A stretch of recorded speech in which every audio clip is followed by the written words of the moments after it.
지난주에 제가 생명체가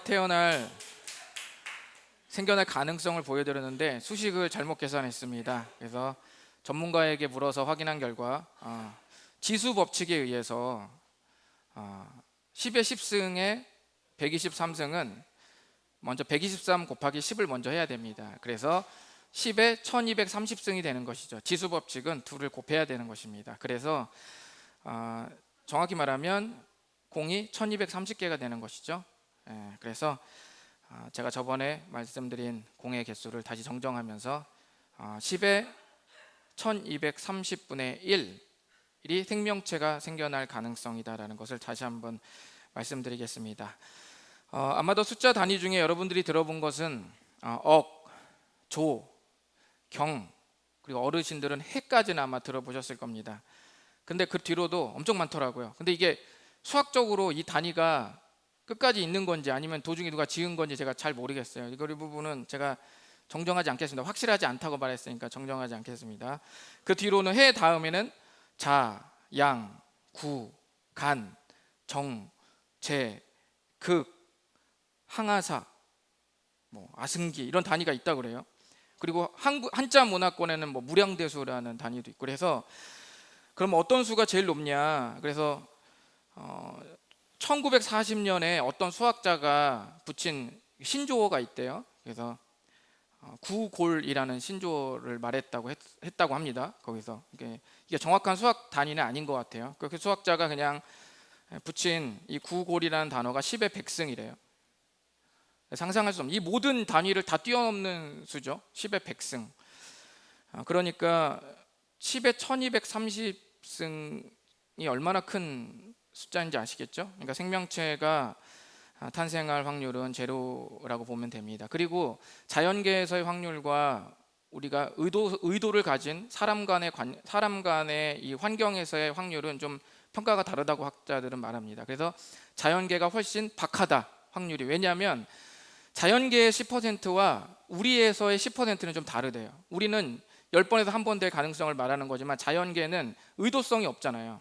우리는 지각을 가지고 어떤 걸 의도하다가 실패할 확률을 말하는 거지만 자연계는 의도하지 않기 때문에 자연계에서의 10%는 그것도 거의 0에 가깝다고 합니다. 그러니까 자연계에서 10의 1230승분의 1은 사실은 0인 겁니다. 그러니까 제로, 생명체가 생겨날 가능성이 제로라는 뜻이죠. 이렇게 저번 주의 말씀을 정정하면서 오늘 말씀을 시작하도록 하겠습니다. 오늘은 하나님의 사랑의 언어 시리즈 중에서 가장 민감한 주제를 좀 나누려고 합니다. 평화주의자 기질을 가진 제가 이렇게 민감한 주제를 사랑하는 교회 가족들과 나눈다는 것이 결코 쉽지는 않습니다. 하지만 또 한편으로 생각해 봤을 때 그럼에도 불구하고 평화주의자 기질을 가진 목사님이 이 얘기를 하는 것이니 교회 가족들이 저의 진정성을 더 알아주시지 않을까라는 생각도 제가 하게 됩니다.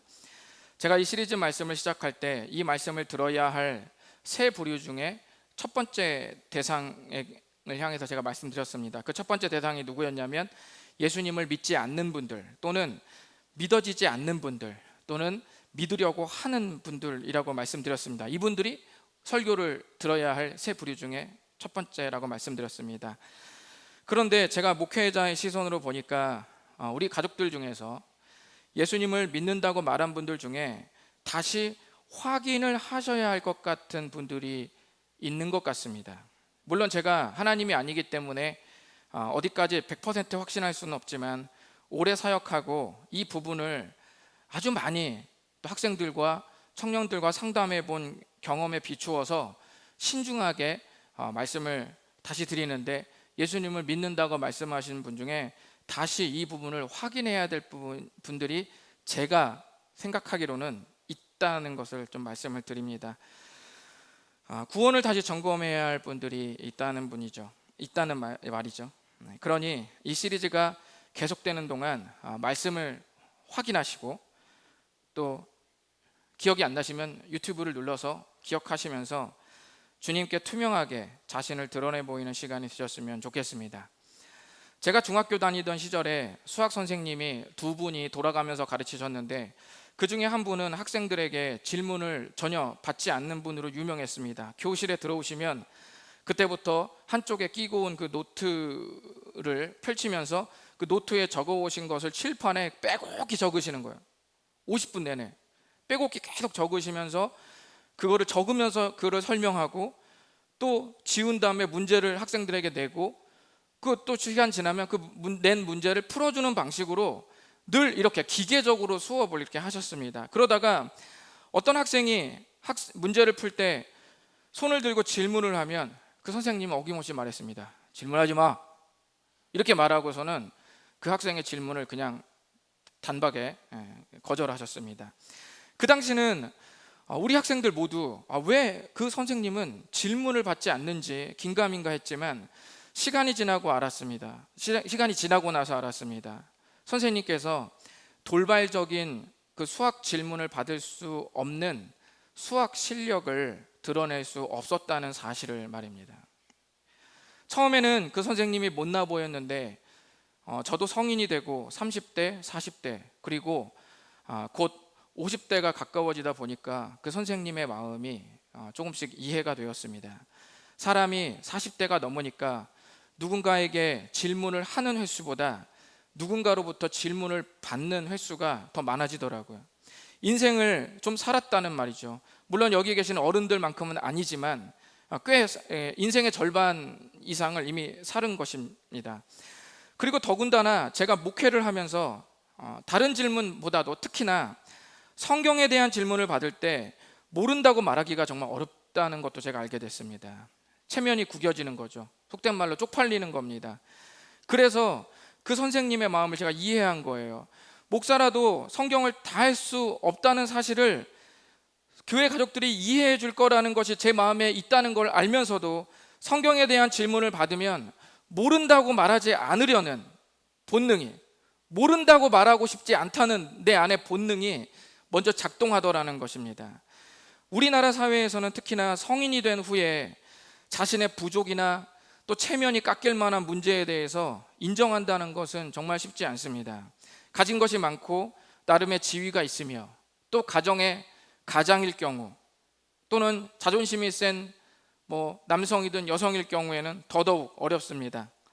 한평생 내 힘으로 버텨온 분이라면 더더욱 이런 것을 인정한다는 것은 굉장히 쉽지 않다고 생각합니다. 하지만 저는 오늘 특별한 한 가지 문제에 대해서 이 어려운 인정을 여러분들에게 좀 요구하려고 합니다. 우리가 다른 것은 다 부정하고 또는 은폐언폐하고 또는 다 인정하지 않더라도 지금부터 제가 드리려는 이 말씀 한 문제에 대해서는 죽기 전에 반드시 하나님 앞에 인정한다는 고백이 있었으면 좋겠습니다.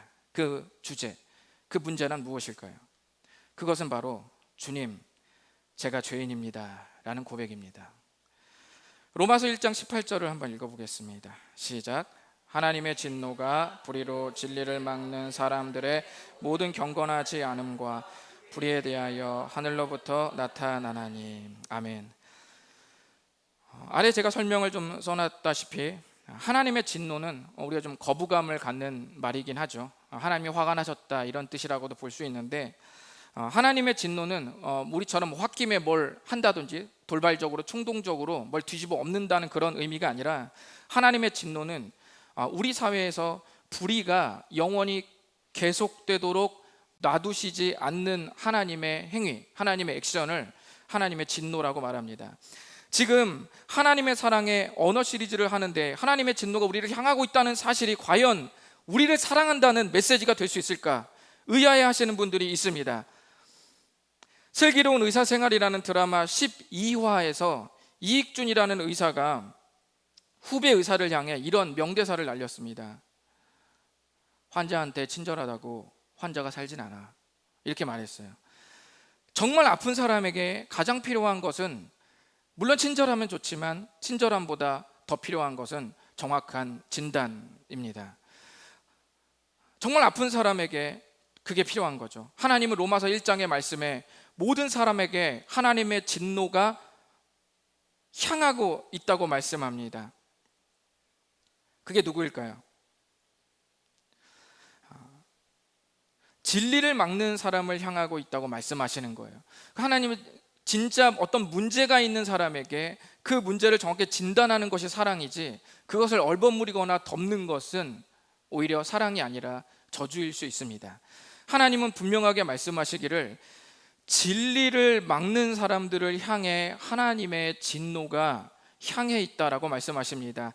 진리를 막는다는 말은 진리를 거부하는 사람들이라는 말입니다. 또는 진리가 저 밑에 후순위로 밀려서 내 인생에 별로 하나도 중요하지 않은 그런 분들을 향해 그 진노가 향해 있다라고 말합니다. 진리를 거부하는 사람들 안에 하나님이 내리신 명확한 진단이 있습니다. 그것은 뭐냐면 바로 빨간 글씨로 되어 있는 불경건과, 그러니까 경건하지 않음, 불경건과 불의입니다. 바로 이것이 하나님의 진노가 향하고 있었던 이유입니다.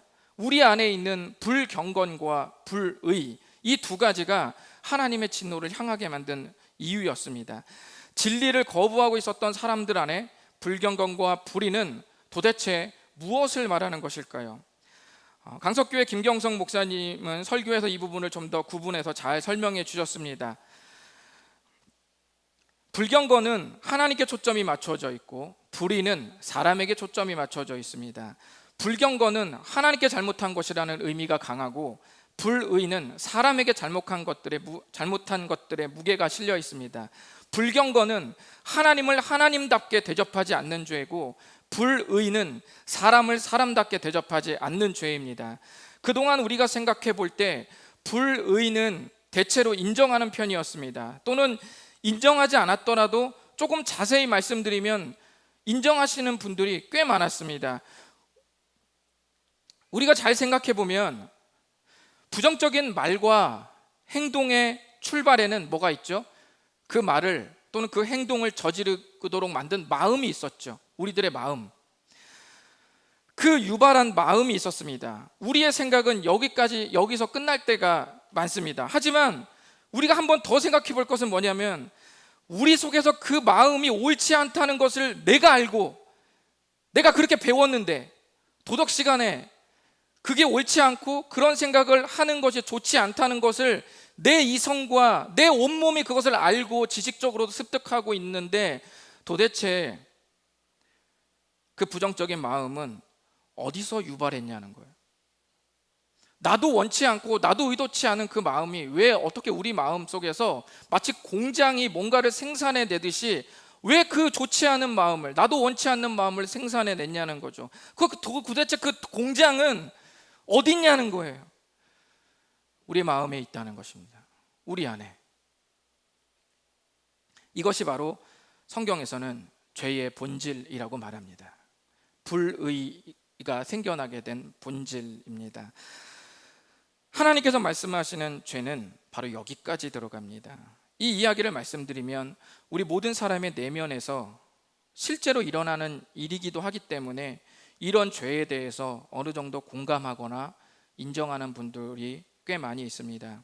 그런데 우리가 간과하고 지나가는 죄의 본질이 한 가지 더 있습니다. 그것은 바로 불경건입니다. 즉 하나님을 향해 내가 하나님답게 대접해드리지 않은 죄에 대해서는 잘 인정하고 싶지 않아 한다는 사실입니다.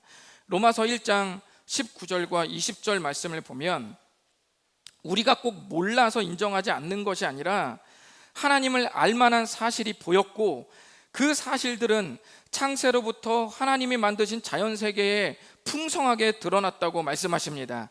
저번 시간에 말씀드린 것처럼 이 지구상에 생명체가 자연 발생적으로 생겨날 확률이 제로이기 때문에 하나님을 받아들이는 것이 지극히 정상적인 판단일 수 있음에도 불구하고 우리가 인정하지 않는다는 거예요. 게놈 프로젝트의 책임자였던 프랜시스 콜린스가 31억 개의 인간 유전자 게놈 지도를 완성하고 나서 인간 몸에 내재된 엄청난 지적 설계를 확인한 결과 이 설계는 도저히 자연 발생학적으로 일어날 수 없고 하나님께서 계획하셨다고 밖에는 볼 수 없다는 결론을 학자들이 내리는데도 우리가 그것들을 잘 인정하지 않거나 관심 밖으로 보내버린다는 거죠. 그러므로 근거가 있음에도 알아보려 하지 않는 소극적 묵인과 충분히 하나님의 존재를 인정할 수 있는 결론을 애써 거부하는 적극적 묵인 아래 하나님을 투명인간 취급한 삶을 로마서에서는 불경건이라고 말씀하고 있는 것입니다. 우리는 하나님을 인격적인 하나님으로 생각하지 않다 보니까 하나님을 투명인간 취급하는 것이 뭐가 그렇게 잘못이냐는 반감이 들기도 합니다. 하지만 불경건, 즉 하나님을 하나님답게 대접하지 않는 것이 얼마나 큰 문제인지 인격적인 제가 예를 보여드리도록 하겠습니다.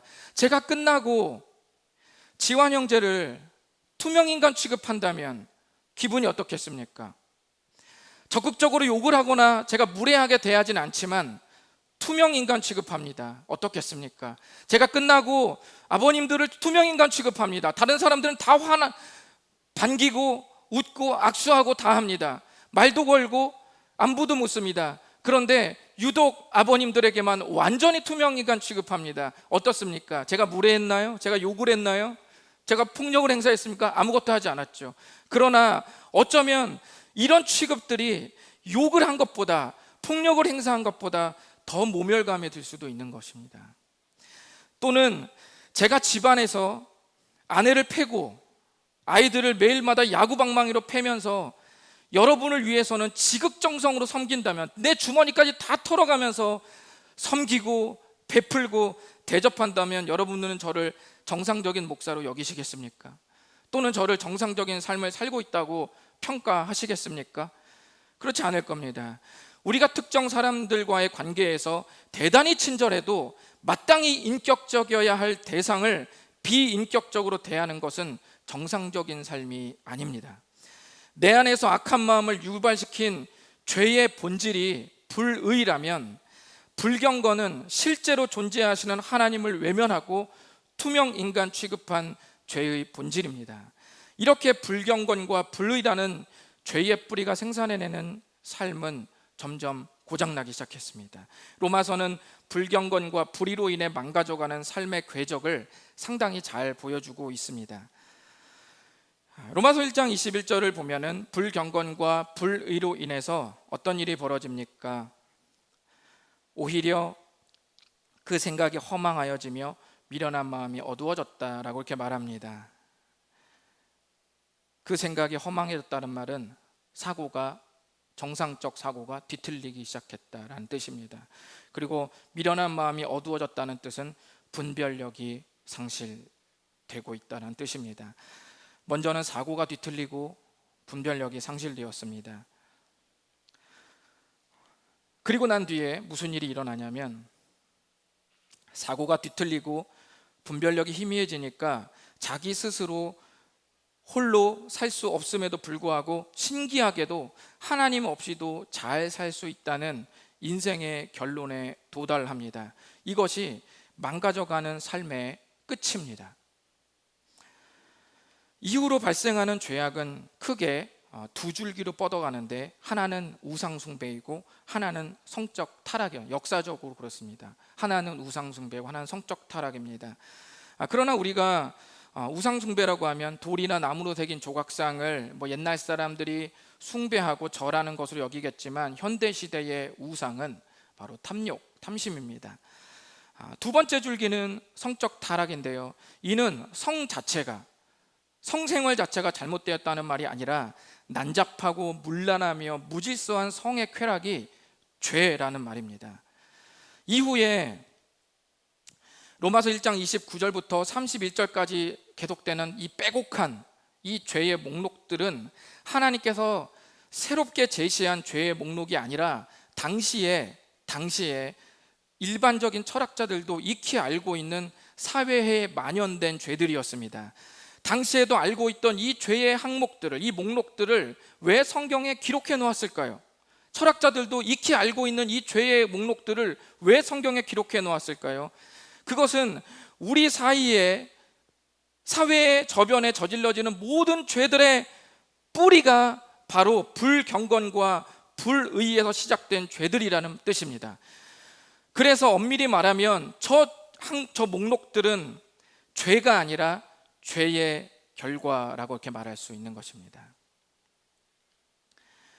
그뿐만 아니라 로마서 2장 14절과 15절은 우리 모든 사람에게 양심이 있어서 양심이 옳음과 그름의 잣대가 되기 때문에 이 사회에서 불법인지 위법인지를 따질 수 없는 마음의 문제까지도 양심이 문제임을 느끼게 해서 서로의 생각을 고발하기도 하고 스스로 변호하기도 한다고 말씀합니다. 이렇게 우리는 인생을 살면서 직간접적으로 스스로가 죄인임을 인정할 수밖에 없다고 말씀합니다. 저는 지금 이 부분에 대해서 깊이 고민해 보셨으면 좋겠습니다.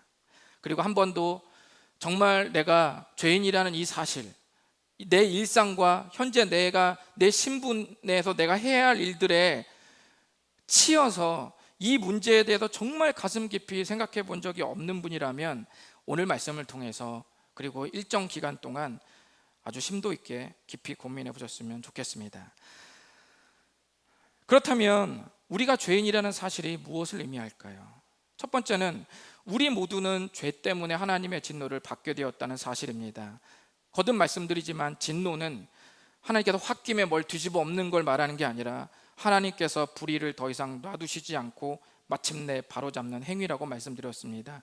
우리의 영원한 미래가 그렇게 총체적으로 무너졌다는 뜻입니다. 그리고 둘째는 바로 이 죄의 문제만큼은 우리 스스로 이 상황을 도저히 해결할 수 없다는 것입니다. 하나님께서 이 로마서 말씀을 보면 그런 우리를 내버려 뒀다고 이렇게 말씀합니다. 많은 사람들은 이 구절을 읽으면서 하나님께 내버려 뒀다고? 그 사랑이 많은 분이 우리를 내버려 뒀다고? 이렇게 생각하면서 반감을 가질 수도 있을 것입니다. 많은 사람들은 하나님께서 의지적으로 착하게 살려고 하는 사람들이 있음에도 불구하고 억지로 그렇게 꺾어서 하지 못하도록 하지 않았느냐고 오해하기도 합니다. 마치 심술궂은 사람이 화가 나서 의도적으로 보복하는 것처럼, 너 나 안 믿었으니 내가 널 저주하겠다라고 보복하는 것처럼 생각하기도 합니다. 그런데 그렇지 않습니다. 지금까지 말씀드린 바와 같이 하나님을 애써 소극적, 적극적 묵인안에서 애써 그분을 나의 우선순위와 내 삶에서 밀어냈기 때문에 인정하지 않고 망가져가는 삶을 살면서 저편으로 주님을 밀어놨기 때문에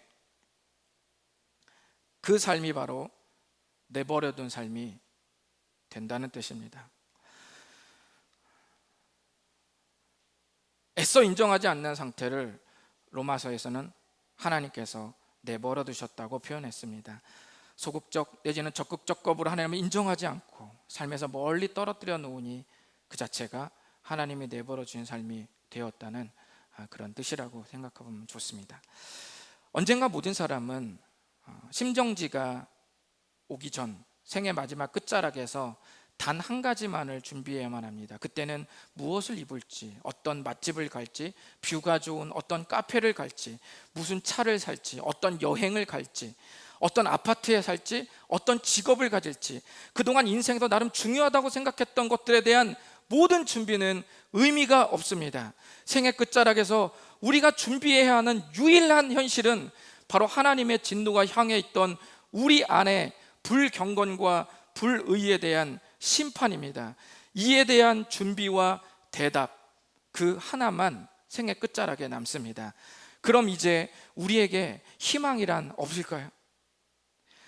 그냥 우리를 향한 하나님의 진노와 심판을 하나님께서 그냥 당해서 죽어버리라는 비참한 생애를 우리를 그냥 놔두신 것일까요? 아닙니다. 여러분, 이 말씀 시리즈가 뭡니까? 하나님의 사랑의 언어 시리즈입니다. 병원에 가면 정확한 진단을 하고 난 뒤에 무엇이 기다리고 있습니까? 정확한 처방을 내리죠. 진단을 하고 처방을 합니다. 처방을 하고 진단하지 않습니다. 먼저 정확한 진단을 하고 동의를 구하고 수술을 하든지 뭘 하든지 해야 되는 것이죠.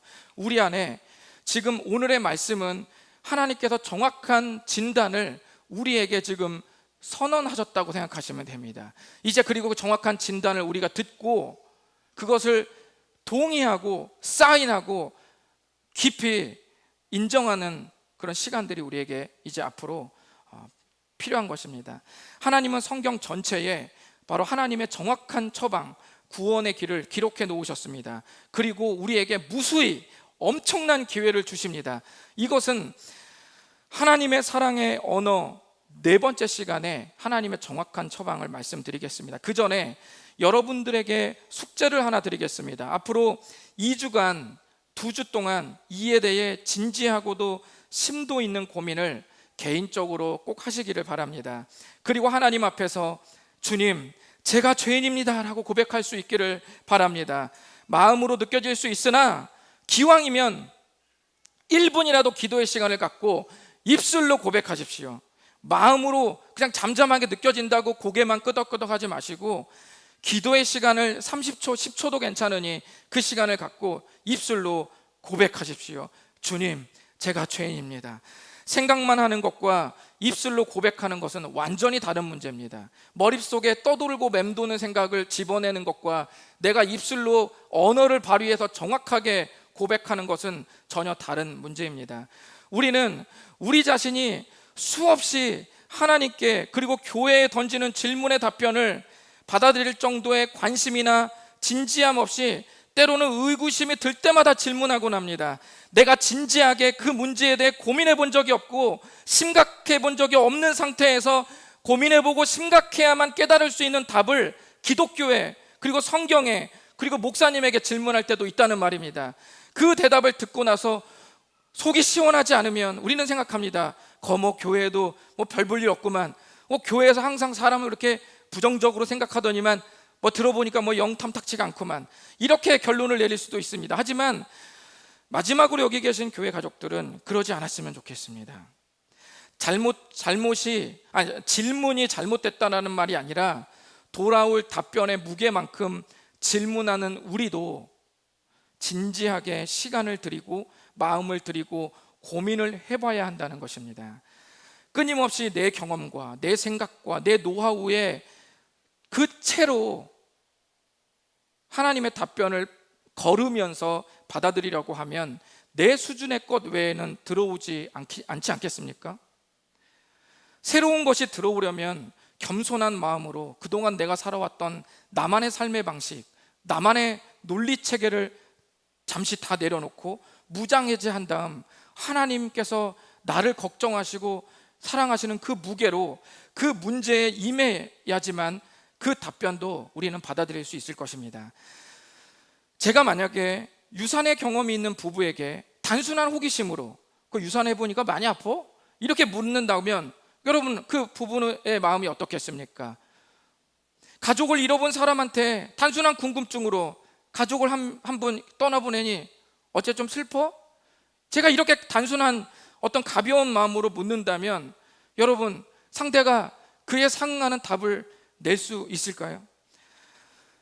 하나님이 보시기에 우리가 불경건과 불의가 있는 죄인이라는 사실이 심각하고도 중차대한 문제이기에 성경 전체에 그 구원의 길을 기록해 놓았는데 단순한 궁금증이나 호기심이나 인생 옵션 정도, 믿으면 좋고 안 믿어도 크게 문제될 것 없는 액세서리 정도의 생각을 가지고 그 질문을 한다면 그 대답을 들어도 쉽지는 않을 것입니다. 그리고 그 질문은 제가 앞서서 말한 것처럼 유산의 경험이 있는 부부에게 단순한 호기심으로 애가 없어지니까 괜찮냐고 물어보는 질문과 같은 것이며, 가족을 잃어본 사람에게 식구가 한 명 주니까 어떠냐고 묻는 가벼운 질문과 다를 바가 없습니다.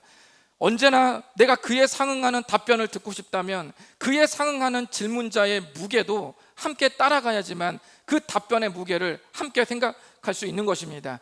공감이라는 것은 상대 마음의 상처와 아픔과 회복의 무게만큼 내가 그걸 경험하고 내가 그 같은 무게를 느낀다는 것을 의미하는 것입니다.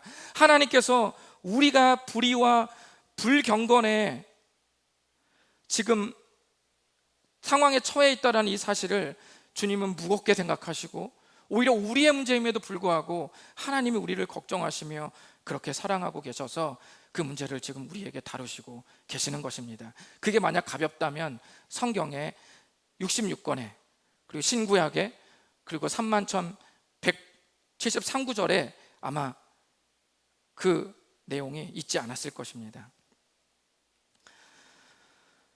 여러분 잘 아시는 JYP 기획사 대표였던 박진영 씨는 현재 51살입니다.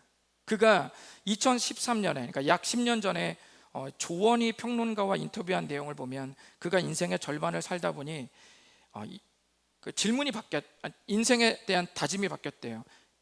열심히 살아야지 해서 왜 열심히 살아야지라는 이 왜라는 질문이 하나 더 붙게 되었다고 했습니다.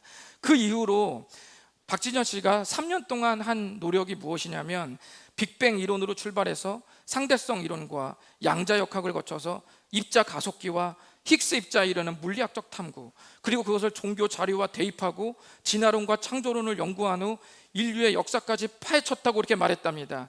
그리고 이런 공부를 마친 후에 2012년도에 2달 동안 이스라엘 중동 지방의 최종 자료를 수집하고 역사 현장을 가서 탐방하고 결론을 내리고 마지막으로 책을 덮으면서 쓴 앨범이 바로 박진영의 하프타임이라고 그렇게 말했습니다. 우리 모두가 이와 똑같은 노력을 할 수는 없고 또 하지 않아도 되지만, 그러나 저는 한 가지는 부탁하고 싶습니다. 이렇게 하라는, 이런 공부를, 물리학 공부를 하라는 의미가 아니라 이 무게로 우리가 왜라는 질문에 임해야지만 더 빠른 시간 안에 더 정확하게, 더 선명하고 분명하게 하나님이 우리에게 말씀하시는 그 대답을 우리가 받아들이거나 깨닫거나 느낄 수 있을 것입니다. 주님, 제가 죄인입니다라는 진심 어린 고백이 주님이 성경에 기록한 구원의 길을 선명하게 보도록 만들어 주실 것입니다.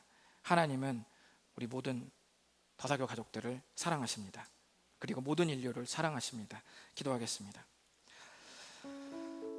이 시간의 마음속에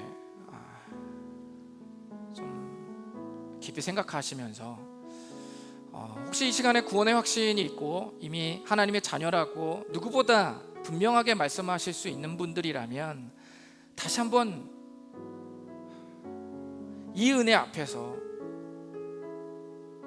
겸손함을 되찾고 주님께 나아갔으면 좋겠습니다.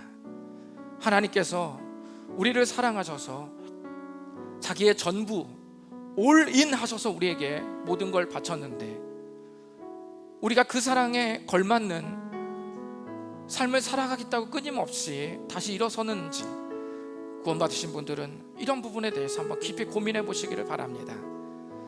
또는 아직 예수님을 믿지 않거나 또는 믿고 싶어하는 분들, 또는 믿으려고 하는데 잘 안 믿어지는 이런 분들은 다시 한번 오늘 말씀을 생각하시면서 먼저 예수님을 믿으려고 하기보다 먼저 내 자신을 성경의 말씀 앞에 좀 거울처럼, 거울 앞에 서듯 좀 투명하게 비춰냈으면 좋겠습니다. 부끄러울 것 없습니다. 뭐 사람 앞에 부끄럼 당하는 거 아닙니다. 여러분의 영혼이 홀로 1대1 하나님 앞에 서 있는 것입니다. 여러분의 고백은 하나님 앞에 하는 것이지 사람 앞에 하는 게 아닙니다. 부끄럼 당하지 않습니다. 하나님은 진심 어리고 진정성 있는 고백과 나의 모든 전생애에서 내가 저질러졌던 부족함과 연약함, 이 모든 것을 아랜다 하더라도 주님은 우리를 비난하거나 조롱하지 않습니다. 주님 우리를 사랑하시기 때문에 그 부분을 누구보다도 무겁게 다루셔서 그것에 대한 정확한 처방과 우리를 쓸어 담으시면서 끌어안으시면서 다독거리시면서 그 처방으로 우리를 안내하실 것입니다. 이 시간 다 같이 기도하시면서 주님 앞에 한번 우리의 영혼들을 주님 앞에 비추는 시간 갖도록 하겠습니다. 기도하겠습니다. 주님 감사합니다. 이 시간에 하나님께서